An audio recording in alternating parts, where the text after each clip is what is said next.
Oke, kita masuk dalam doa ya. Kita bersyukur pada Tuhan. Mari kita berdoa. Bapak, kami bersyukur hari ini, pada malam ini, kami percaya bahwa tidak sesuatu yang kebetulan. Semua dirancang Tuhan, dan khususnya kami bisa bersama-sama mendengarkan dan belajar firman Tuhan, dan khususnya sola scriptura. Bahwa kami percaya bahwa firman Tuhan adalah firman yang kekal. Apapun yang dituliskan, sungguh-sungguh merupakan satu firman yang hidup. Dan kami percaya bahwa firman itu akan membawa kami dalam hidup yang semakin serupa dengan Kristus, serupa dengan Engkau Bapa. Dan kami percaya bahwa setiap hati kami adalah tempat yang paling indah. Bukan dunia ini dan segala isinya yang Tuhan ingin diami. Tuhan ingin hadirat ada di tempat-tempat yang di luar hati kami. Tapi Engkau memilih hati kami adalah tempat di mana pertemuan manusia yang di dalam Kristus dan pertemuan dengan Allah Bapa yang Maha Kekal. Dan inilah satu wujud yang diwujudkan dan yang sudah digenapi oleh kekuatan, peranan, dan pekerjaan jasa Kristus. Kami percaya bahwa ini semua adalah karya yang agung, karya yang kekal, dan merupakan satu anugerah bagi kami bisa mengerti ini. Bimbinglah kami, dan biarlah Roh Tuhan, Roh Kudus, Roh Kristus, yang akan bawa kami, pikiran kami, dan hati kami, seluruh hidup kami, sungguh-sungguh tunduk dan takluk kepada kebenaran. Di dalam nama Tuhan Yesus kami serahkan doa kami. Amin. Oke, sebentar saya.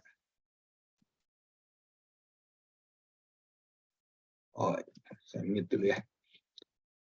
Nah, kita akan lihat beberapa hal penting ya di sini. Nah, kita hari ini kan berkaitan dengan peranan Roh Kudus secara menyeluruh ya, bukan hanya secara teologi sistematika atau pengertian-pengertian pengajaran secara sistematis, tetapi ini berkaitan dengan pekerjaan Roh Kudus yang tersembunyi dan kemudian dibukakan oleh karena Kristus, dan Kristus mengirim Roh Kudus secara khusus pada Perjanjian Baru dan melahirkan gereja. Sebenarnya bukan melahirkan gereja manusia dilahirkan, manusia sudah diciptakan kan, tapi lahirnya gereja yang kekal, lahirnya gereja yang akan terus ada dan tidak bisa digoncangkan oleh siapapun, dan itu berkaitan dengan hari tanda petik lahirnya dan turunnya hukum Taurat di Sinai. Hari lahirnya, turunnya, dan pada saat Tuhan memberi penebusan kepada manusia, dan manusia kemudian keluar dan membawa hari pendamaian. Nah, di situ itu juga sama. Jadi peristiwa Adam dan Hawa diberi baju oleh Tuhan dari binatang, itu kejadian sama persis dengan Tuhan Yesus mati di kayu salib.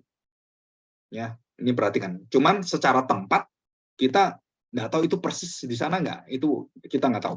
Tetapi secara waktu itu berkaitan dengan penciptaan di dalam kaitan hari Sabat, hari pertama sampai ke-6 dan hari Sabat, dan itu semua dirancang Tuhan dan betul-betul sama semua secara waktu. Dan bahkan orang-orang Israel kalau memperingati hari-hari itu selalu terkait dengan hari penciptaan, hari pertama sampai ke-6 dan hari Sabat. Selalu itu frame-nya. Dan kita harus berpikir bahwa keselamatan kita dan hidup kita itu ada rotasinya di dalam surgawi, ya, ada kekuatan dalam surgawi, dan kita sudah memasuki satu kehidupan yang sudah diubahkan. Kita masuk ke tahun Yobel, kita masuk ke sabatnya Sabat, dan di mana Yesus waktu mati ya pada hari Jumat itu, Jumat Agung, dan kemudian dia dikubur, dan pada hari yang ketiga itu dan dia bangkit masuk ke hari yang ke-7 masuk ke-8, dan hari ke-8 itu hari Sabat masuk ke hari pertama, hari orang Kristen beribadah dalam minggu, itu adalah hari penciptaan. Jadi setelah Sabat selesai itu masuk ke hari ke-8. Dan kita tahu bahwa hari ke-8 adalah lambang 8, lambang kehidupan baru, lambang penciptaan yang baru. Jadi Roh Kudus itu juga melahirbarukan kita dalam lambang apa? Di hari ke-8. Jadi tahunnya tahun yang ke-8, 7 hari dikali 7 minggu, terus kemudian dikali lagi dan menjadi 1 puluhan itu 707 kali 70 kali, dan kemudian pada tahun yang terakhir, Sabat tahun terakhir, selama setahun itu bangsa Israel tidak diperbolehkan untuk menanam apapun, karena tahun itu mereka diberkati 3 kali lipat. Ya, 3 kali lipat. Artinya apa? Jadi di mana mereka berhenti dan mereka tidak boleh menanam setahun, dan mereka kemudian memberikan seluruh hidupnya kepada Tuhan, dan mereka memperingat sebagai tahun pemulihan, ya, tahun Yobel itu, Dan semua ciptaan itu dikembalikan lagi. Dan mereka kemudian pada tahun yang ketiga memasuki lagi hidup yang baru. Dan itu dilambangkan hidup yang kekal. Ya, ini kita pelajari bersama-sama. Nah, di dalam kita memperingati hari-hari bangsa Israel itu ada sama dengan kita ya. Jadi ya, Nisan itu, nah, cuman harinya kalau kita lihat, kalau kita dari Januari gitu ya, Januari Februari kan kita mulai dari Januari Februari. Nah, kalau kita lihat dari Januari Februari, maka bulannya itu nggak cocok dengan orang Ibrani. Ya, Ibrani itu memulainya bukan di hari di bulan seperti kita Januari gitu ya, bukan. Nah, kalau kita lihat itu di sini, ya saya ini mungkin agak kecil ya, tapi mungkin bisa nolong kita. Coba saya besarin. Nah ini ya.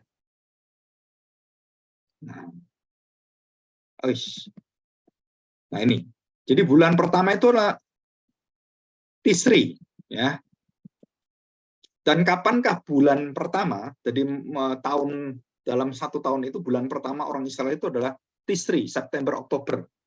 Ya, jadi di tengah dia selalu berada bukan di awal bulan tapi berada di tengah. Itu cara yang sudah mereka lakukan dan itu sudah tepat sudah ribuan tahun dan mereka punya kalender berbeda dengan kita, berbeda dengan Gregorian ya. Kita Gregorian. Nah, Tisri itu tahu dari mana? Datanya ada di 1 Raja-Raja pasal 8 ayat 2.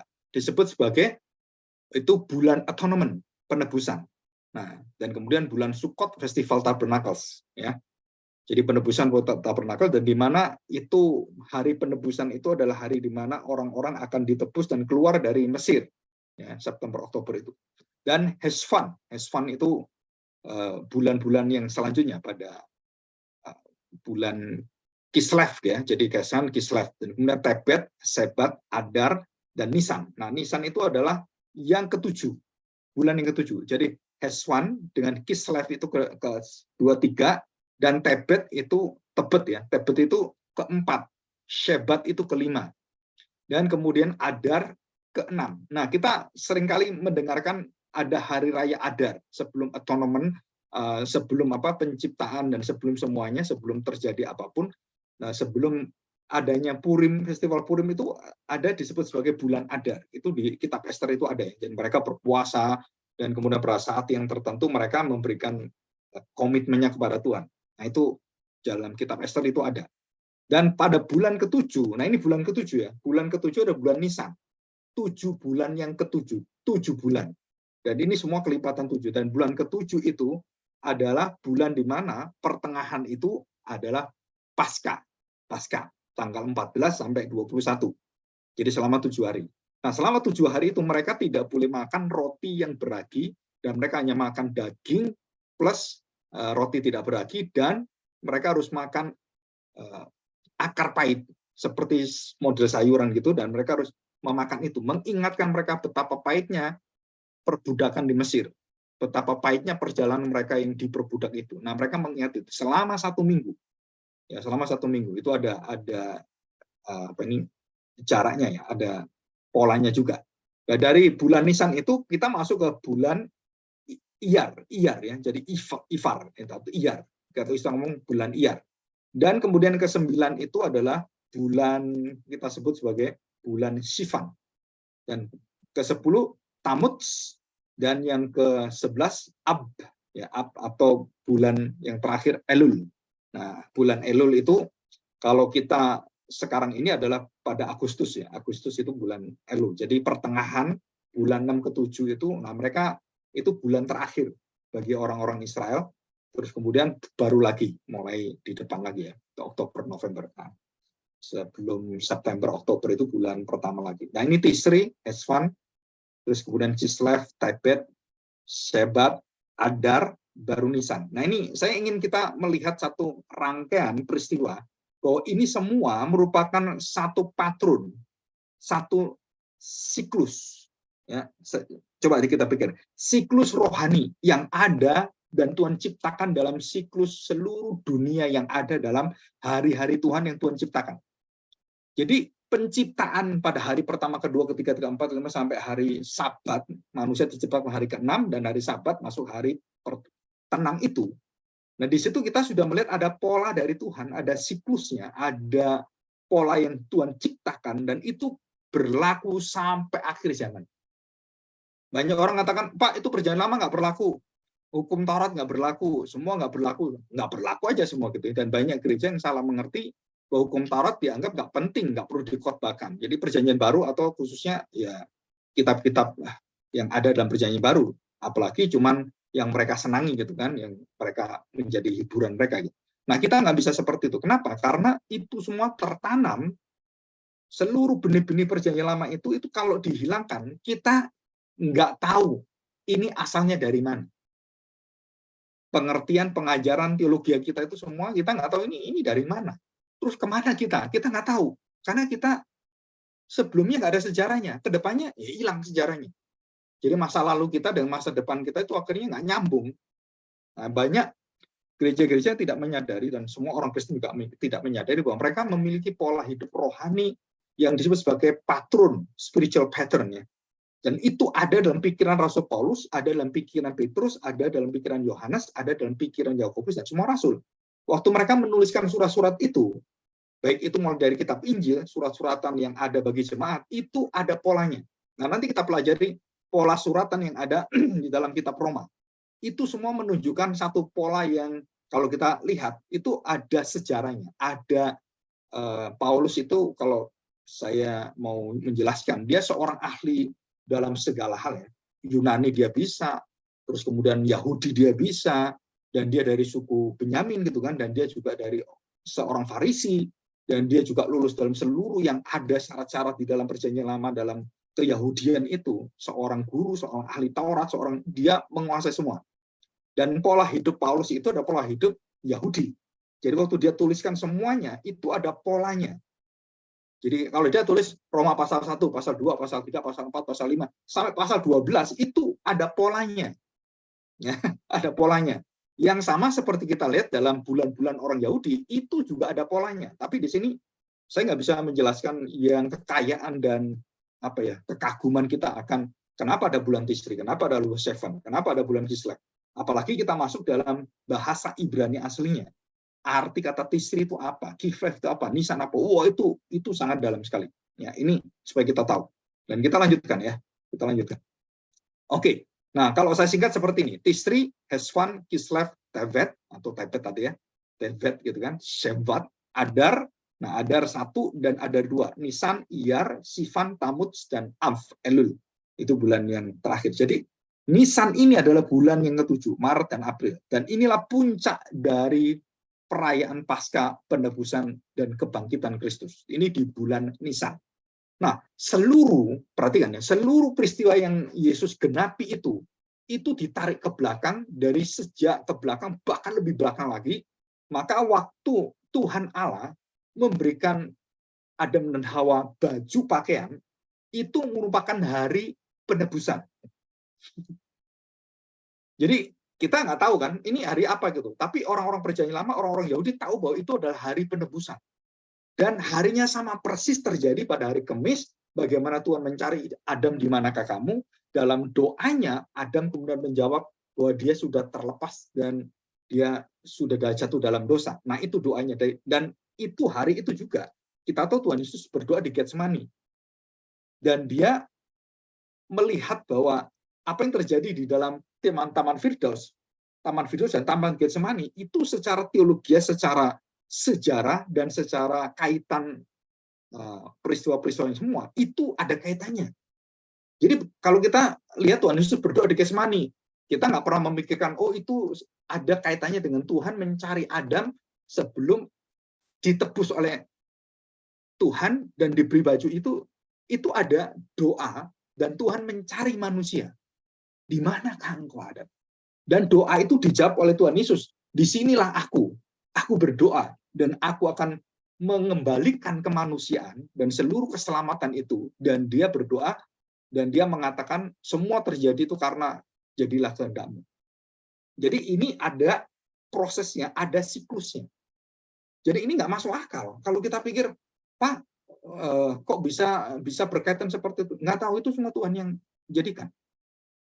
Jadi kalau kita lebih teliti lagi dalam Alkitab, kita seorang ahli dalam perjanjian lama, ahli dalam bahasa perjanjian lama, kondisi, tradisi, culture dan kemudian latar belakang semua perjanjian lama, apalagi kita bisa ngerti seluruh ritual bangsa Israel, maka kita begitu kagum sekali.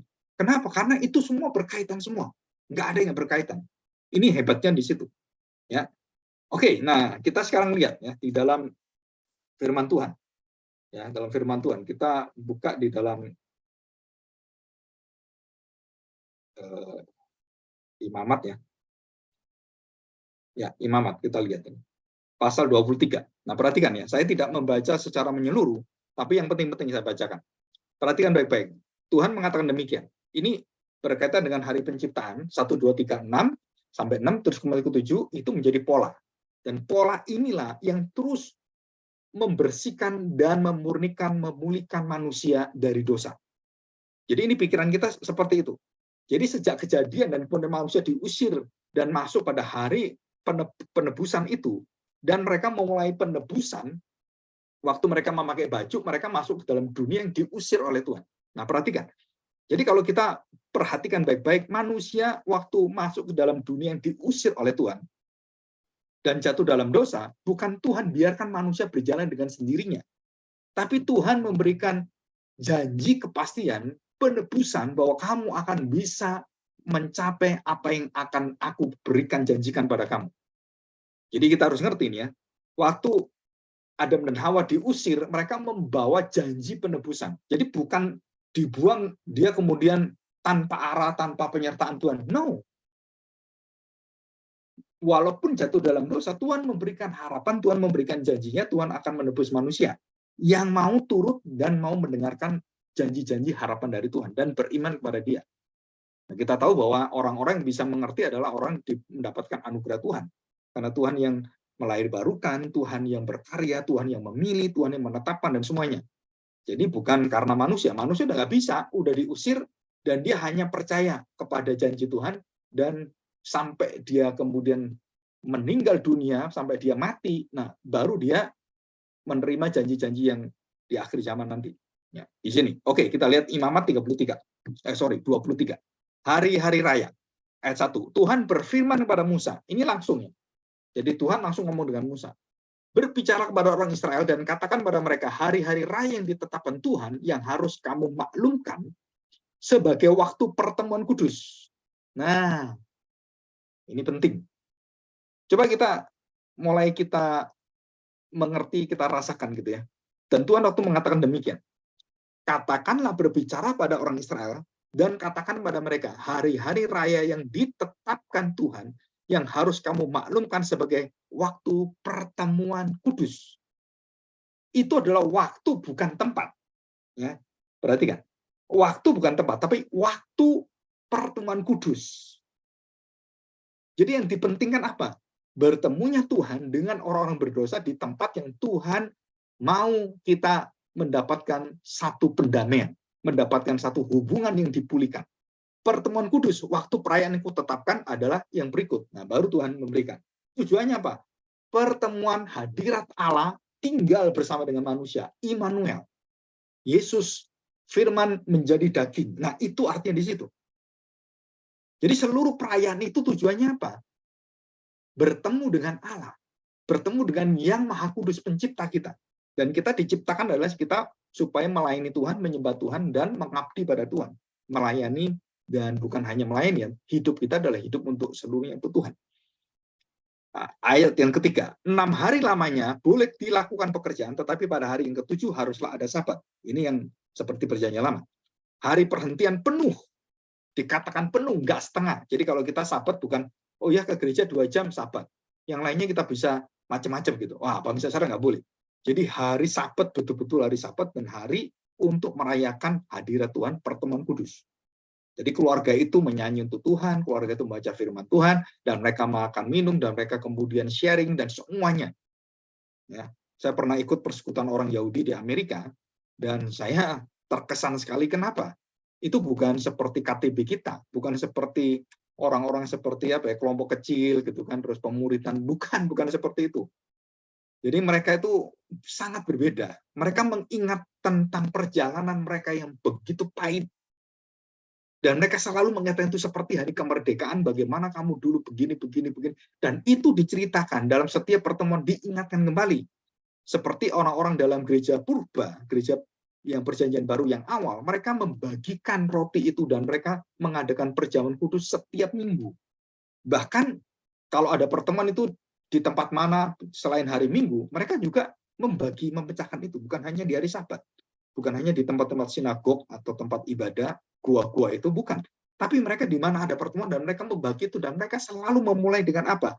Dengan jaminan harapan penebusan yang Tuhan berikan pada mereka. Jadi setiap ibadah itu dibuka dengan apa? Dibuka dengan mengenal pertemuan yang kudus di dalam Kristus, di dalam firman yang menjadi manusia. Jadi turunnya Roh Kudus, turunnya hukum Taurat, dan hari raya pendamaian diperingati, dan lahirnya Bait Allah, itu waktunya sama. Persis sama. Ya, di bulan Nisan. Ya, pada bulan Nisan ini. Dan itu nggak bisa dipungkiri, dan itu adalah tercatat, bayangkan ya, ribuan tahun itu waktunya sama. Dan bagaimana nanti di akhir zaman? Sama. Siklusnya sama. Cuman kapankah akan datang, Yesus akan datang dan bagaimana akan dipulihkan? Kita nggak tahu. Ya, kita nggak tahu. Pastinya kapan kita nggak tahu. Tapi siklusnya kita tahu, tanda-tandanya kita tahu. Wah, ada sangkakala dipujikan. Nah, kita lihat bangsa Israel waktu sangkakala dibunyikan kapan? Yaitu pada waktu Hari Raya Purim, Sukot dan Yom Kippur. Yom Kippur, hari kemerdekaan orang Israel, sama dengan hari kemerdekaan kita, hari lahirnya bangsa Israel, sama dengan hari lahirnya gereja, sama dengan hari lahirnya manusia baru kita. Nah, mereka peringati dengan apa? Dengan suara keras sangkakala, shofar, Rosh Hosana, ya, memuji Allah, dan mereka seperti itu. Dan itu akan terjadi waktu akhir zaman. Sangkakala trompet ini dari surga akan bergema. Jadi artinya apa? Bahwa waktunya akan tiba. Jadi waktu hari kekekalan, hari tahun rahmat Tuhan itu akan datang, dan seluruh dunia akan melihat Kristus dan akan memuji, memuliakan Dia, dan segala lidah dan mulut akan mengaku dan lutut akan bertelut dan menyembah Tuhan Yesus. Itu kapan? Nah, itu tadi dimulai dengan apa? Dengan suara trompet. Dan itu ada dalam kitab Wahyu. Jadi kalau kita lihat ini kejadian ini terus ada, dan ini ada siklusnya, ada polanya, dan sampai akhir zaman sama. Saya beberapa kali ikut kuliah khususnya perjanjian lama gitu. Orang-orang yang bisa mengajar, guru-guru perjanjian bisa mengajar, dan mungkin dari Indonesia jarang yang mengajar ini. Tapi orang-orang yang mendalami dan mengerti, dan mereka juga belajar dari orang-orang Israel, dan mungkin ada profesor-profesor itu tinggal di Israel selama mungkin ada 5 tahun, ada yang 4 tahun, ada yang sampai belasan tahun, dan kemudian mereka menceritakan dan mengajar waktu saya dengan teman-teman itu, dan mereka membukakan banyak hal. Itu cuman hanya sedikit sekali, dan kemudian saya membeli buku-buku yang berkaitan dengan orang Yahudi, bagaimana Kristus yang Yahudi itu, kita harus bisa merasakan Yesus itu Yahudi. Jadi seluruh hidupnya itu berkaitan dengan pola Yahudi. Ngomongnya, kesopanannya, etisnya, tata keramanya, terus kemudian sopan santunnya, itu keyahudian semua. Dan itu sudah dibangun ribuan tahun, dan Tuhan Yesus tidak membantah dan tidak mengatakan bahwa tradisi-tradisi itu melawan Tuhan. No, yang bangun Tuhan sendiri, termasuk di dalamnya adalah hari-hari raya orang Israel, yang bangun Tuhan sendiri, yang menetapkan Tuhan sendiri, dan tidak akan dihapus oleh Tuhan. Dan itu akan bersiklus terus. Ya. Dan di manakah tempatnya dan polanya adalah Bait Allah. Jadi di mana kita akan merayakan Bait Allah? Jadi Bait Allah itu ada pusat hidup, pusat kehidupan orang Israel secara spiritual dan jasmani, itu bersukacita bersama. Sekarang ini, Bait Allah itu bukan berada di luar diri manusia, bukan berada di gedung, bukan berada di gereja, bukan berada di tempat-tempat seperti itu. Walaupun waktunya adalah pertemuan kudus adalah hari Sabat, ya. Hari Sabat dan hari ke-8, hari kemenangan Kristus, kebangkitan Kristus. Nah, kita beribadah pada hari ke-8, hari kebangkitan. Bukan hari Sabat, tapi hari kebangkitan Kristus. Dan kita setiap minggu itu beribadah. Nah, maknanya di sini. Jadi kita menggenapi Sabat Sabatnya Sabat, yaitu Yesus bangkit dari kematian, dari penebusan itu, dan kita masuk pada hari Minggu awal, dan waktu membuka hari, dan kemudian kemenangan Kristus pada waktu dia bangkit dari kematian. Nah, itulah hari yang akan memulai seluruh hari, dan disebut sebagai tahun Yobel. Jadi kebangkitan Kristus adalah awal tahun Yobel yang terjadi dalam sejarah. Tahun Yobel terjadi sejarah. Dimulai dari mana? Dimulai dari kemenangan Kristus, kebangkitan Kristus. Dari perbudakan, dari dosa, dari kematian, dari murka Tuhan, dan berdamai. Ya, di sini. Oke ya. Nah, kita lihat ini di dalam Imamat pasal 23. Ya. Perhatikan baik-baik. Inilah hari-hari raya yang ditetapkan Tuhan, hari-hari pertemuan kudus yang harus kamu maklumkan masing-masing pada waktunya yang tetap. Waktunya yang tetap. Perhatikan, waktu yang tetap. Jadi tidak diubah-ubah sampai kapanpun, itu tetap. Maka banyak orang mengatakan, Pak, hari Sabat itu secara aturan Alkitab itu kan boleh diganti. Ya kita kan ibadah kan bisa diganti hari lain. Boleh, dalam arti bahwa bait Allah itu diri kamu. Tapi waktunya itu sudah Tuhan tetapkan sebagai sesuatu yang tidak bisa dibantah lagi. Pada hari Minggu adalah hari pertemuan orang Kristen. Dan itu sudah ditetapkan Tuhan, bukan kita. Pak, kalau kita nggak bisa gini, Man. Oh, bisa aja, silakan. Mau hari lain, silakan. Tapi semua yang ditetapkan Tuhan itu menjadi kebaikan bagi kita. Jadi kita tidak memutlakan bahwa hari Minggu, hari tanda petik yang nggak boleh apa-apa gitu. Bukan. Tetapi intinya adalah apa yang sudah Tuhan tetapkan, kita harus ikut dalam taat dan kita harus menjalankan itu. Ya. Pak, diubah menjadi hari Rebu, hari Kamis, boleh nggak? Loh, kalau kamu ada masalah gini, silakan. Tapi Tuhan tetapkan hal yang sama. Dan Tuhan tidak mengatakan boleh diganti hari yang lain. Nggak boleh. Ya. Orang mengatakan, loh, kan itu hari Sabat, itu kan orang perjanjian lama, orang Israel. Bukan, itu penciptaan. Jadi bukan berlaku hanya untuk orang Israel, itu sejak penciptaan. Dan berlaku bagi seluruh manusia di dunia, bukan hanya bangsa Israel, bukan hanya orang Kristen. Jadi kerjaan semua dunia ini harus ada berhentinya pada hari ke-7, dan itu ketetapan Tuhan bukan hanya bagi bangsa Israel, tapi seluruh manusia di segala zaman di kolong langit ini. Ya, dan itu nggak bisa dibantah, karena itu adalah kebenaran dalam penciptaan. Ya, sekali lagi, jadi kalau kita berdebat, jangan berdebat kusir ya, ini memang nggak ada gunanya. Jadi kita harus tahu posisinya di mana, dan bagaimana kita bisa memaklumkan, bisa memberikan, silakan. Tapi kamu harus tahu bahwa yang ditetapkan Tuhan itu apa. Nah, kita pegang di sana. Ya, oke. Nah, kita lihat di dalam kitab Roma yang saya ceritakan. Kitab Roma. Ya. Jadi pusat kekudusan tertinggi adalah berada di bait Allah. Dan di manakah bait Allah menjadi pusat dari seluruh bait Allah, maka bait Allah itu dibagi menjadi 3 bagian. Ya kan, depan, kemudian halaman, dan kemudian ruang suci, ya, ruang kudus kan.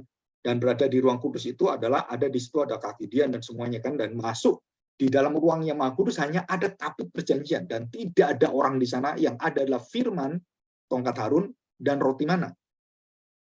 Itu kan, roti mana. Dan di situ ada yang kita sebut sebagai, itulah disebut sebagai tabut perjanjian. Jadi inti dari seluruh daripada tabernakel itu adalah Allah akan bertemu dengan manusia di mana? Yaitu di firman itu, di roti itu, di tempat di mana ada gembala di sana. Jadi ada hukum Taurat di sana. Jadi firman, Taurat, dan tongkat gembala. Dan Tuhan Yesus mengatakan, akulah roti hidup, akulah gembala yang baik. Itu pusat dari apa? Pusat dari ibadah, pusat dari bait Allah. Jadi Tuhan Yesus mengatakan 7 perkataan aku adalah, dia mengatakan apa? Ini loh bait Allah itu. Saya inilah bait Allahnya. Saya akan bangun bait Allah, dan bait Allah yang kamu lihat itu yang hebat dibangun oleh Salomo dan diperbaiki oleh Herodes itu, direnov oleh Herodes sampai puluhan tahun. Itu akan hancur semuanya, dihancurkan Tuhan. Dan ada bait Allah yang tidak bisa dihancurkan, yaitu nih tubuh saya. Jadi bisa ngerti nih ya. Jadi waktu Tuhan menjanjikan, perhatikan, waktu Tuhan menjanjikan Roh Kudus datang, untuk apa Roh Kudus datang ini? Datangnya Roh Kudus untuk apa? Datangnya Sinai untuk apa? Hari Raya Pendamaian untuk apa? Lahirnya bangsa Israel untuk apa? Lahirnya gereja untuk apa? Saudara tahu bahwa berdirinya bait Allah yang kekal. pada hari raya pendamaian, pada hari raya setelah Yom Kippur. Dan itu, waduh, itu satu sukacita yang besar, dan itu merupakan satu tanda tahun Yobel pada hari ke-50. Kan bait Allah itu kan dilahirkan pada hari apa? Hari ke-50, hari tahun Yobel. Roh Kudus datang dan semua sama. Semua sama. Ya, dan inilah yang disebut sebagai tabut perjanjian adalah pusat bait Allah, pusat hadirat Allah, dan di mana Allah hadir di situ ada firman hukum Taurat, ada roti yang dipecahkan yang menjadi roti yang tubuh Kristus itu, dan kemudian ada tongkat gembala. Dan di situ ada lapisan emas dan kayu, lambang dari kemuliaan di dalam kehinaan. Jadi kemuliaannya emas di luar kita lihat, dan di dalamnya kayu, bukan dibalik. Kayu emasnya di dalam. No, kayu dilapisi emas. Jadi bukan emas dilapisi kayu, bukan. Jadi kayu dilapisi emas. Jadi di dalam intinya kemuliaan itu di dalamnya adalah kehinaan. Dan mengapa bentuknya seperti itu, ukuran begitu, dan kemudian ada malaikat, 6 malaikat, dan sayapnya itu kemudian menutupi 6 sayap menutupi, ya, 2 malaikat 6 sayap menutupi, dan semua itu melambangkan apa? Adalah melambangkan tempat kudus Tuhan. Dan itu replika atau merupakan satu perwakilan pusat surgawi. Wah, ini lebih dalam lagi. Jadi tabut perjanjian itu yang malaikat di mana menyembah, malaikat kemudian memuji, malaikat tunduk, malaikat kemudian memberikan seluruh hidupnya untuk melayani Tuhan. Dan itu adalah kitab di dalam kitab yang tabut perjanjian itu. Dan di situ ada hukum Taurat dan semuanya. Mereka tunduk, mereka menyembah, melindungi itu, dan melayani. Dan itu semua ada. Itu replika. Itu contoh lambang yang ada Bapa, Anak, dan Roh Kudus di surga. Bersekutu seperti itu. Jadi apa yang terjadi di sini itu merupakan apa yang ada di surga. Seluruh ritual itu lambang yang ada di surga. Dan siapa yang memberi pengertian kita seperti ini? Roh Kudus. Jadi selama ini ya, mengapa bangsa Israel nggak bisa mengerti Kristus dan tidak bisa menangkap dan mengerti akan gereja Tuhan? Karena mereka tidak menerima Roh Kudus. Kita orang percaya menerima Roh Kudus dan kita bisa mengerti bangsa Israel, tapi bangsa Israel tidak bisa mengerti gereja. Gereja bisa mengerti bangsa Israel yang sudah di dalam kebutaan itu, dalam kekerasan hati, dan mereka nggak bisa mengerti gereja Tuhan, tidak bisa mengerti Kristus karena mereka menolak Mesias. Jadi kebenaran yang kita sekarang terima ini, mereka menolak sekali, padahal jelas sekali. Roh Kudus datang kapan, tanggalnya berapa, ini semua ada semua. Ketepatan cerita dan semua itu nubuatannya digenapi persis sama dan tidak ada yang meleset sama sekali. Ya. Jadi titik pertemuan Allah dan manusia adalah kedatangan Roh Kudus menyatukan Kristus dengan kita. Nah, pertama ya, Kristus dengan kita, orang berdosa yang sudah ditebus dan darahnya itu mengalir dalam darah kita. Kekudusannya itu akan mengalir dalam hidup kita, menguduskan kita. Dan tubuh Kristus menjadi bagian hidup kita, nyawa Kristus, nyawa kita. Hidupku bukan aku lagi, tapi Kristus. Dan itu ada dalam diri kita. Dan dengan tubuh Kristus, Roh Kudus itu mendirikan baitnya yang kekal di dalam hati kita. Kenapa? Karena ada tubuh Kristus. Karena ada karya Kristus, ada darah Kristus. Dan dari situlah. Jadi kalau kita urutin ya, Tuhan Yesus waktu mati, menerima dosa kita, dan kemudian dimurkai oleh Bapa, dan dia selama 3 hari itu dia di dalam maut itu, di dalam tanda petik neraka itu. Tuhan Yesus taklukkan bukan hanya iblis, neraka. Hukuman kekal dari Bapa ditaklukkan oleh anak. Jadi Bapa itu sudah nggak bisa lagi menghukum manusia. Kenapa? Karena anaknya sudah tanggung. Nah dari situ Yesus waktu bangkit, nah bangkit itu dia membuka bukan hanya bait Allah yang baru, bukan hanya kita dijadikan lahir baru, tapi Tuhan sedang membangun zaman yang baru, langit dan bumi yang baru. Jadi pikiran kita bukan pikiran yang personal. Oh saya dilahirbarukan, wah tujuan Yesus seperti bukan. Tapi kita melihat bahwa dulu seluruh ciptaan yang jatuh dalam dosa ini, itu akan dilahirkan kembali oleh Tuhan. Akan dipulihkan oleh Tuhan. Jadi semesta alam yang hancur, yang sudah mendapatkan kutuk, onak, dan duri, yang tanahnya nggak bisa di apa-apakan itu nanti dengan tubuh Kristus yang bangkit, itu akan disempurnakan. Dan melalui siapa Tuhan Yesus menyempurnakan? Melalui bait Allah orang-orang percaya. Jadi tugas kita di dunia ini apa sekarang? Kalau saya bisa mengerti tentang bagaimana mengerti air yang bersih, tanah yang bersih, dan bagaimana saya bisa memulihkan tanah ini dan caranya bagaimana. Nah, itu ada semua. Seperti orang Israel sekarang. Mengerjakan pertanian dengan kecanggihan luar biasa, dan itu merupakan hasil apa? Hasil karya Tuhan kepada anak-anak manusia yang bisa mencegah kebusukan, mencegah kejahatan, kegelapan manusia, menguasai seluruh jagat ini. Dan yang merusak semuanya itu polusi, kemudian kebisingan, kemudian apa yang dinamakan sebagai alam ini sedang masuk ke dalam kepunahannya. Tetapi kalau kita tahu bahwa Tuhan Yesus menelan semua itu, menelan kutukan, menelan semua dosa-dosa kita dan kepunahan yang harusnya menghancurkan seluruh itu di dalam dirinya, itu akan dilahirbarukan. Dunia yang lama itu akan berlalu dan diganti dengan dunia yang baru, langit dan bumi yang baru. Nah, ini tujuannya. Ini yang sangat luar biasa. Nah, kalau kita mau lebih jauh lagi, di manakah mulainya Yesus menjadi manusia? Kita menjadi terheran-heran. Di rahim Maria. Kalau Yesus mati kan matinya di rahim bumi, di kuburan, di Golgota. Tapi dia turun ya. Roh Kudus turun di Yerusalem gitu kan. Nah, Tuhan Yesus turun di mana?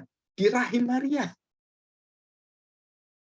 Maka orang-orang Katolik itu membuat Maria dikuduskan suci dan lebih suci dari seluruh manusia. Itu kadang-kadang masuk akal. Kenapa masuk akal? Nah, bayangin Allah yang Maha Kudus itu lahir dan tinggal berada dalam rahimnya Maria. Jadi otomatis rahimnya Maria itu kan nggak mungkin ada dosanya. Karena di situ Roh Kudus hadir, dan di situ ada bayi Tuhan Yesus. Dan bagaimana bayi Tuhan Yesus, manusia Yesus itu, Allah menjadi manusia itu ada dalam rahimnya. Waduh, saudara, ini satu yang tidak masuk akal. Hanya diterima dengan iman. Kalau orang Kristen ditanya seperti ini, siapa bisa jawab? Kecuali kekaguman kita kepada Tuhan. Dan disinilah pemulihan kita, disinilah pemulihan manusia. Dari rahim perempuan, dan di surah Roh Kudus kemudian mendiami rahim Maria, dan Yesus ada di sana. Mulai dari sel manusia yang seperti kita, dan kemudian bersel-sel, kemudian menjadi bayi yang kecil, mulai ada telinganya, matanya, terus kemudian telinganya terbentuk, tangannya mulai ada, dan jari-jarinya mulai kelihatan gede-gede. Itu semua prosesnya diterima oleh Tuhan Yesus. Ini kalau saya ngomong ya, Allah kok berproses? Sesuatu yang lebih sulit lagi.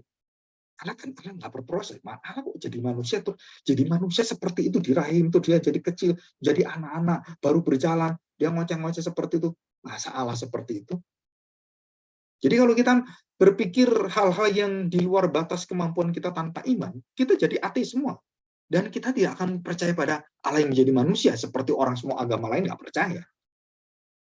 Tetapi karena iman, karena Roh Tuhan, Roh Kudus itu membawa Kristus dan melahirbarukan kita, akhirnya mata kita terbuka, iman kita terbuka. Oh ya, saya percaya. Nah, di sini. Nah, kekuatan Roh Kudus melahirbarukan kita dan membangkitkan Kristus dari kematian, itu Roh Kudus juga.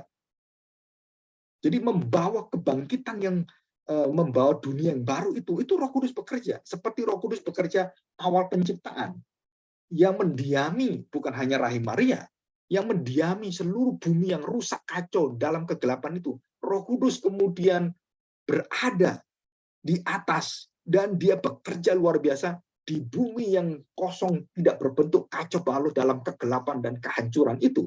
Roh Kudus mempersiapkan dan menciptakan langit dan bumi serta hari pertama, kedua, dan ketiga. Di sini.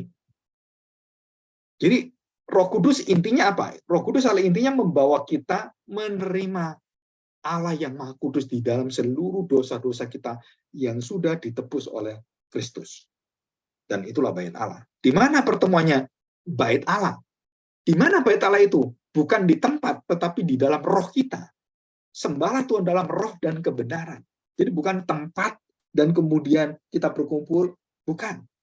Menyembah Tuhan dalam roh dan kebenaran. Jadi bait Allah yang baru itu bukan masalah tempat, itu bukan masalah soal di mana kita menyembah, tetapi sudah ada di dalam jiwa kita, roh kita, dan bait Allah Kristus yang tubuhnya ada dalam diri kita.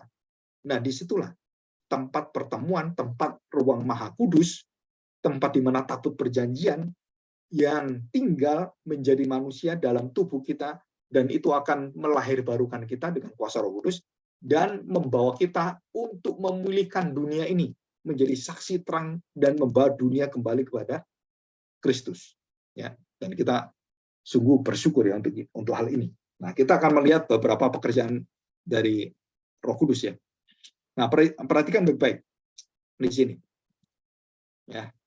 Nah, di sini ya, kita lihat Shavuot ya. Jadi selama 7 bulan, 7 kali, terus kemudian 7 hari, 7 minggu, 7 bulan, kemudian masuk 7 bulan, bulan Nisan, dan 7 tahun, itu semua berkelipatan. Semua berkelipatan ya. Jadi mulai hari, minggu, bulan, tahun, sampai kemudian tahun Yobel.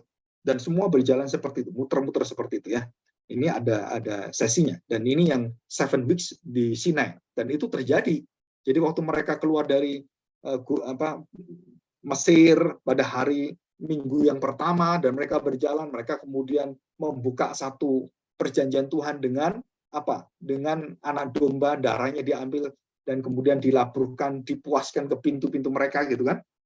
Dan mereka berjalan dalam 1 minggu, mereka berjalan lagi untuk mencari satu tanah perjanjian, dan mereka mendapatkan air yang pahit menjadi manis, terus mendapatkan mana pada minggu keempat, mendapatkan air dari batu karang itu pada minggu yang kelima, dan kemudian mereka harus berperang sebelum mereka menghadapi menerima hukum Taurat. Mereka melawan bangsa Amalek, bangsa yang harus dikalahkan. Melambangkan melambangkan bahwa kita harus bisa menyelesaikan seluruh masalah musuh-musuh kita tuntas, termasuk adalah dosa kita. Baru setelah itu Taurat diberikan oleh Tuhan. Nah, ini selama 1 minggu. Nah, perjalanan yang ada ini sama dengan yang ada dalam pikiran Paulus yang di dalam Roma. Coba kita lihat Roma ya. Roma pasal yang ke-6. Ya, Roma pasal 6. Nah, perhatikan. Roma pasal 1 itu memperlihatkan kita pada kondisi dunia. Pasal 1 ya. Manusia jatuh dalam dosa dan semua manusia tidak ada kemuliaan Allah. Pada pasal 2 kita lihat hati nurani manusia, moral manusia tidak bisa menyelamatkan manusia. Pada pasal ketiga kita lihat apa yang terjadi pada pasal ketiga. Di situ ada mengapa orang Yahudi itu dipilih oleh Tuhan. Dari mana mereka dipilih oleh Tuhan? Semua manusia jatuh dalam dosa. Tidak ada manusia yang dibenarkan Tuhan pada Roma pasal 3 ayat 10, 11, 12 dan seterusnya. Dan mereka tidak ada yang berbuat baik, yang mencari Allah dan memuliakan Allah, dan mereka semua manusia yang penuh dengan kebusukan. Di pasal yang ketiga ini. Ya, kenapa? Karena dinyatakan bahwa tidak ada yang benar, semua orang masuk dalam hidup dalam dosa dan di dalam kematian, dalam murka Allah, dan tidak ada di situ kemuliaannya. Nah, baru di dalam Kristus mereka kemudian mendapatkan kemuliaan. Nah, di manakah mereka mendapatkan satu panggilan itu? Roma pasal 4 memulai dengan Abraham, dibenarkan karena iman. Jadi mulai bangsa baru. Dari mana? Dari seorang yang menyembah berhala namanya Abraham, dipilih oleh Tuhan, dan kemudian anak cucunya akan menjadi bangsa yang besar dijanjikan Tuhan. Nah, di sini baru ada bangsa Israel.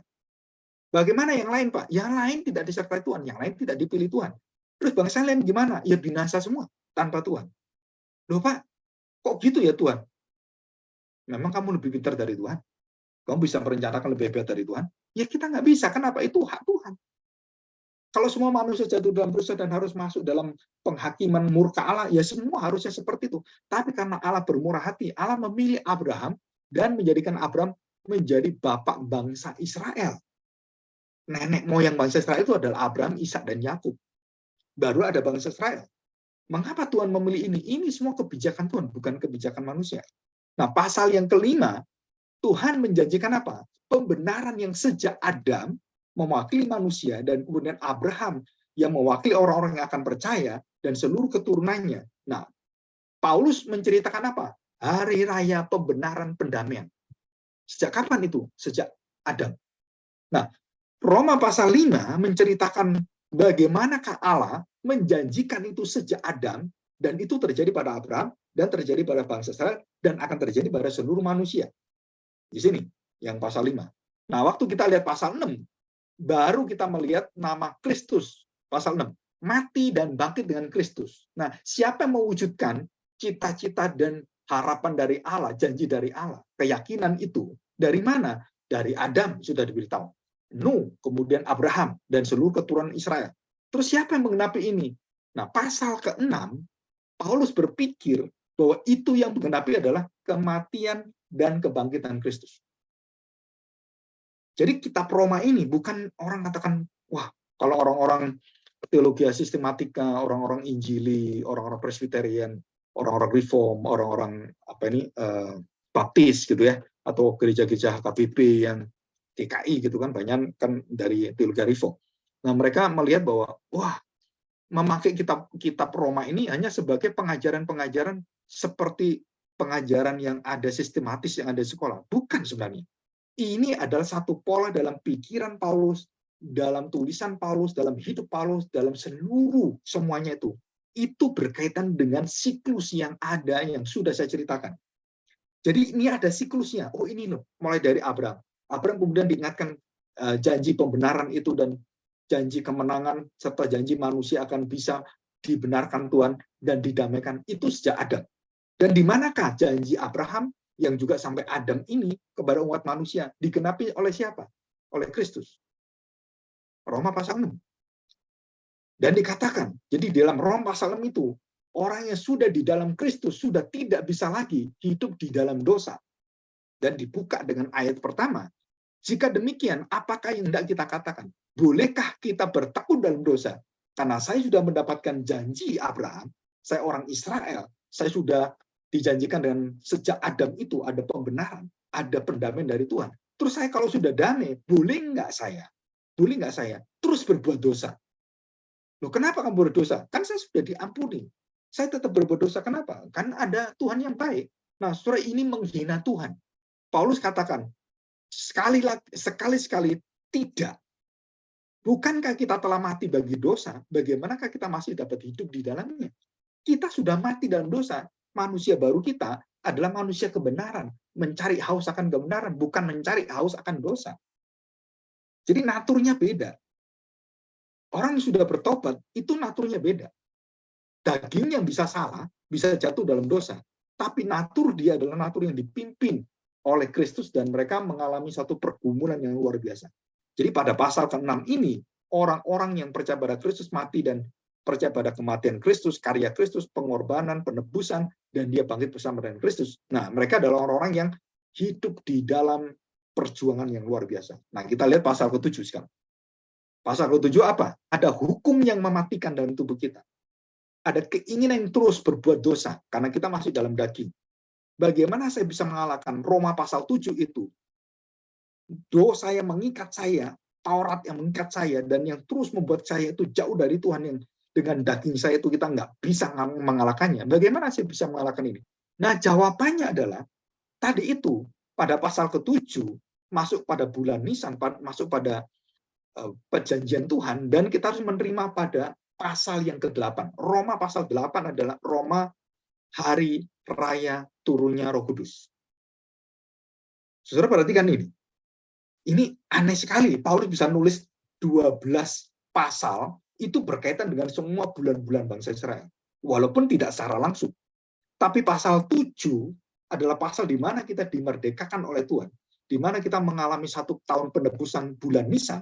Dan waktu masuk pasal ke-8, hidup di dalam roh. Nah, saudara perhatikan, pasal ke-8. Judulnya apa? Hidup di dalam roh. Hidup di dalam kemerdekaan, hidup dalam kebebasan, hidup dalam dunia yang baru, hidup di dalam kehidupan yang tidak pernah bisa dikalahkan oleh dosa. Nah, itu dalam roh. Di situ. Jadi pasal 1 dan pasal 8 itu menunjukkan ada kaitan semuanya. Ya, kaitan semuanya. Dari awal pasal pertama sampai pasal 7 dan bagaimana manusia hidup di dalam dosanya. Saya tahu yang baik, tapi saya ingin yang jahat. Saya tahu firman Tuhan, kenapa saya tetap masih keras kepala? Saya tahu firman Tuhan, kenapa saya masih ingin mencaci maki orang, masih dendam orang. Nah, saudara, ini adalah pasal ke-7. Pergumulan yang luar biasa dengan hukum yang mengikat kita. Diceritakan oleh hukum Taurat, hati nurani kita juga sama. Dan bagaimana saya bisa bebas? Nah, pasal 8 Paulus memberikan jalan keluarnya. Jalan keluar apa? Masuk ke tahun lahirnya hukum Taurat. Masuk ke tahun turunnya Roh Kudus. Masuk ke tahun hari raya pendamaian. Jadi pasal 8, hidup di dalam roh. Apa yang dikatakan Paulus pertama kali? Perhatikan. Ini setiap perayaan pada bulan Shavuot itu, ada pada bulan setelah Nisan, dan kita bisa melihat semuanya. Kemenangan itu dikatakan demikianlah pada Roma pasal 8 ayat 1. Demikianlah sekarang tidak ada penghukuman bagi mereka yang ada di dalam Kristus. Penghukuman ini termasuk apa? Seluruh kutukan yang ada, seluruh murka Allah yang ada, seluruh ikatan dosa, belenggu dosa yang mematikan manusia sangat maut, itu semua dibersihkan Tuhan. Dibebaskan oleh Tuhan. Jadi kalau kita membaca Roma pasal 1, orang Kristen yang betul-betul Kristen, ditanya, perlu nggak pelepasan? Nggak perlu. Kenapa nggak perlu? Karena kamu sudah menerima kebebasan. Karena kamu menerima roh yang membebaskan kamu, yang sudah mendirikan bait Allah dalam hatimu, memberikan tempat Maha Kudus adalah hatimu. Pak, saya harus mengeluarkan roh jahat dalam hati saya. Kamu udah percaya Tuhan Yesus? Belum. Ya mungkin. Kamu udah percaya? Sudah. Loh, kenapa kamu ngusir roh dalam hatimu yang jahat? Kan ada Roh Kudus. Kalau kamu percaya Tuhan Yesus, Roh Kudus kan tinggal dalam hatimu. Wah, kayaknya masih ada ini. Oh, nggak bisa. Karena Roh Kudus dengan roh setan, gelap dan terang, nggak bisa gabung, nggak bisa. Maka konsep orang-orang yang dalam gereja, wah harus ada pelepasan, saudara, karena mereka tidak mengerti akan pekerjaan peranan Roh Kudus di dalam keselamatan. Mengapa hari ini, kelas ini, dalam waktu hampir sebulan, hampir 2 bulan ini, kita belajar Roh Kudus di dalam keselamatan orang percaya. Dan banyak penyelewengan, orang-orang tidak belajar dengan sungguh-sungguh bagaimana peranan Roh Kudus dan kaitannya dengan Kristus. Karena kita nggak belajar, akhirnya membuka satu pengajaran-pengajaran yang tidak ada dasar dalam Alkitab. Kalau ada masalah dosa, bikin pelepasan. Masalah utang-utang, bikin pelepasan. Itu ajaran dari mana? Saya tanya, itu ajaran dari mana? Tuhan Yesus mengkhususkan kebaktian pelepasan gitu. Tuhan Yesus waktu melepaskan orang itu, waktu orang kerasukan, itu biasanya bukan disetting. Dia berada di Gedara, di Gerasa. Tiba-tiba ada orang gila yang kerasukan. Dan itu tidak disetting. Tiba-tiba ketemu. Tapi yang sekarang ini, gereja itu disetting. Supaya kita bisa ngusir setan, ada kebaktian pelepasan, pengusiran setan. Saudara, itu nggak pernah dilakukan oleh para rasul, oleh Tuhan Yesus. Kebaktian khusus pelepasan, kebaktian khusus pengusiran setan. Kenapa kita kemudian ikut arus seperti ini? Karena banyak orang nggak tahu. Akhirnya kita ikut-ikutan semua. Maka semua kebiasaan-kebiasaan dalam gereja itu harus diuji kembali oleh apa? Oleh firman Tuhan. Demikianlah tidak ada penghukuman. Ayat kedua, roh memberi hidup yang telah dimerdekakan, yang memerdekakan kamu di dalam Kristus dari hukum dosa dan hukum maut. Bayangkan ya, jangankan cuma kutukan, jangan cuma diikat oleh setan-setan. Maut dan dosa dan seluruh Lucifer sudah dikalahkan Tuhan Yesus. Sudah nggak bisa apa-apa. Dan kenapa kita kemudian memunculkan kembali, Lucifer masih kuat, kita harus doakan, kita usir. Dan ada pendeta-pendeta yang katanya itu bertemu dengan Lucifer dan memerintahkan Lucifer supaya tidak mengganggu kota ini, tidak mengganggu rumah ini, tidak mengganggu jalan ini, atau tidak mengganggu gereja kami. Saudara, itu betul-betul menyesatkan. Kenapa? Karena nggak ada satupun rasul yang mengajarkan bisa mengikat Lucifer. Yang bisa mengikat Lucifer itu anak Allah, bukan kita. Dan sekarang ini Lucifer sedang dibelenggu oleh Tuhan. Dibatasi semua oleh Tuhan. Dan bukan kita. Justru ini pengertian-pengertian seperti inilah yang kita harus bersyukur. Kenapa? Karena kita harus kembali pada firman Tuhan, kita harus mencocokkan dengan firman Tuhan, dan kemudian kita bisa mengerti semuanya. Hidup oleh roh, bukan oleh daging, bukan oleh Taurat, bukan oleh jasa saya, kekuatan saya, perbuatan saya, moral saya, kebaikan-kebaikan saya, bukan. Tapi itu di dalam roh. Hidup dalam roh itu artinya apa? Bahwa bait Allah dalam tubuh kita, itu ada firman yang kekal, ada roti mana, dan di situ ada gembala yang baik, mewakili semua dalam hati kita. Siapakah itu? Adalah Kristus. Kristus yang di dalam hati kita, dalam bait Allah itu yang dibawa oleh Roh Kudus dan yang memimpin hidup kita dalam seluruh perjalanan, dalam kegelapan terang, dalam kelaparan roti mana, dalam kehausan kita diberi air yang hidup. Betul kan? Dalam seluruh kita kepahitan kita diberi akulah pokok anggur. Sukacita, manis, dan yang luar biasa itu. Wah, dan banyak yang lain. Ya. Jadi kita bersyukur. Kita melihat di sini. Jadi betul-betul kita tahu bahwa Roma pasal 8 dan khususnya, ya saya tambah lagi, pasal yang ketiga, pasal 8 ayat 3.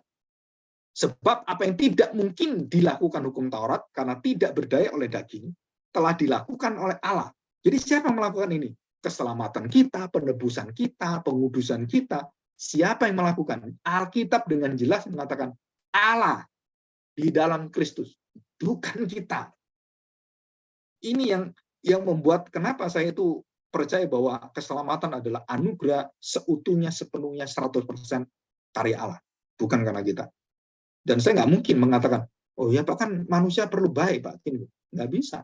Kenapa? Siapa yang berbuat baik? Siapa yang mencari Allah? Roma pasal 3 ayat 10, 12, 13 terus. Nggak ada.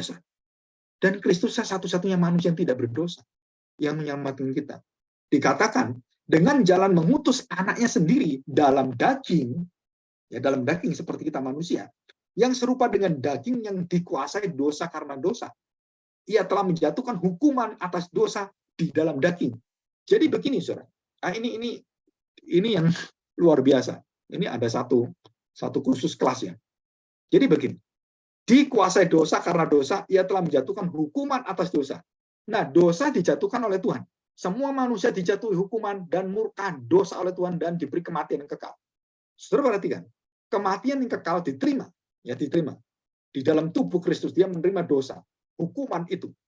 Nah, dengan hukuman yang diterima ini, yang sudah ditalukan, dia menghukum seluruh dosa yang ada dan mematikan dosa kita. Dengan apa? Dengan dosa yang mematikan semua manusia, diambil oleh Kristus menjadi apa? Vaksin. Kan virusnya datang. Oke, diambil oleh Tuhan virus kematian. Virus semua belenggu dosa, perbudakan dosa, maut, kemurkaan Allah itu diambil oleh dia dan diolah dalam tubuhnya selama 3 hari itu. Dijadikan apa? Vaksin. Virus kemudian diubah menjadi vaksin. Kematian diubah menjadi kematian yang menghidupkan. Kematian Kristus satu-satunya kematian yang menghidupkan. Dan itu terjadi kapan? Pada saat bulan Nisan. Pada saat bulan kegenapan. Dan bagaimana ini bisa bekerja? Tinggal dalam hati kita. Turunlah Roh Kudus. Turunnya hukum Taurat. Lahirnya bangsa Israel. Hari Raya Pendamaian. Yom Kippur dan semuanya. Dan di sini Roh Kudus datang. Sama. Dengan kita sama. Dan dikatakan dengan jelas. Hukuman dosa diambil oleh Tuhan untuk apa? Menghukum dosa. Jadi virus diambil untuk membunuh virus. Kematian kekal, kematian yang hukuman yang kedua, sengat maut itu diambil oleh Tuhan. Sengatnya diterima oleh dia, dan dengan sengat yang diterima oleh dia, itu virus itu kemudian dibunuh oleh virus itu sendiri yang sudah dibalik oleh Tuhan. Jadi kita memiliki vaksin itu. Vaksin maut. Jadi semua manusia kena virus maut, mati semua. Dan kita yang bersama dengan Kristus, kita dapatkan vaksin. Kenapa? Karena virus sudah dikalahkan Kristus dan diubahkan menjadi vaksin bagi saya. Dan kita nggak akan mati selama-lamanya. Coba, kita nggak akan mati selama-lamanya. Mulai kita percaya Tuhan Yesus itu loh. Saya nanti mati, dikubur. Terus kemudian ya tubuh saya betul mati. Nanti akan bangkit. Tubuh kita akan bangkit. Siapa yang membangkitkan? Roh Kudus. Dia membangkitkan Kristus, dia membangkitkan kita. Bagaimana Roh Kudus membangkitkan kita? Dengan membangkitkan Kristus, dia menaruh kematian Kristus dan kebangkitannya untuk membangkitkan dan mematikan dosa kita. Dan itulah pekerjaan Roh Kudus. Mematikan dosa-dosa kita. Yohanes pasal 16, ayat 8 dan seterusnya. Nah, oke ya, saya pikir cukup. Hari ini cukup sekian. Karena ada satu sukacita yang luar biasa kita terima. Dan kalau ada pertanyaan nanti bisa ditanyakan ya. Oke, kita masuk dalam doa ya. Kita bersyukur di hadapan Tuhan.